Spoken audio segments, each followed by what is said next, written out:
அப்பாதான் வராரு. என்ன இவன் வரான்? ஏய், போதை அதிகமாயிடுச்சா? வீட்டுல விடணுமா? என்னை நீ வீட்லயே விட வேணாம், காட்டுலயே விட வேணாம். நீ இப்படியே குடிச்சிட்டு இருந்தேன்னா இவனுக்கு எல்லாம் தூக்கி சுடுகாட்டுல தான் விடணும். என்னத்தடா குடிச்சு தொலைச்ச? கக்கூஸ் நாத்தை விட மூவாயில தான்டா நாத்தம் ஜாஸ்தி ஆகுது. ஏ சும்மா கலைஞர் பேர் அங்க வைக்கிறேன் இங்க வைக்கிறேன்னு எல்லாத்துக்கும் எங்களை வசப்பாடிட்டு இருந்தீங்கல்ல. டேய், அதான்டா உண்மை. இன்னும் இவங்க கலைஞர் பேரை தமிழ்நாட்டுக்கு டாஸ்மார்க்கு மட்டும்தான் வைக்கல, மீதி எல்லா பக்கம் வச்சுட்டானுங்க. பாரு, அது பாரு இல்ல நான் கக்கூஸ் மேல பாரு. மேல என்னடா இருக்கு? கோவை மாநகராட்சி அறிஞரம்னா ஆங்கிலம். என்னடா பண்ணி வச்சிருக்கீங்க? நாங்க இத அப்படித்தான் அடுத்த தலைமுறை கடத்துறோம். அப்போ களத்துல விட மாட்டீங்க ஏன்டா?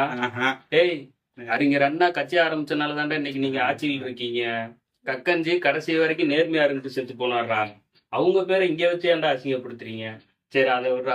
கலைஞர் என்ன சாதிச்சாருன்னு எல்லா திட்டத்துக்கும் அவர் பேரை வச்சுக்கிட்டு இருக்கீங்க. சொல்றீங்க சொல்றா. மெட்ராஸ் இருக்குல்ல, அதுக்கு சென்னைன்னு பேரு மாத்தினது அவருதான். சரி. மருத்துவ காப்பீடு திட்டம் கொண்டு வந்தது அவருதான்டா. சரி.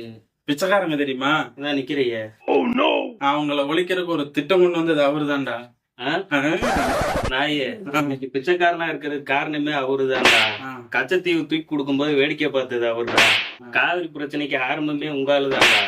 ஏன் 1.5 லட்சம் பேர் சாகும்போது அதை வேடிக்கை பார்த்துட்டு இருந்தது அவருதான்டா. ஒரு நிமிஷம். அப்பா கடைக்கு டைம் ஆச்சு, போயிட்டு வரட்டா?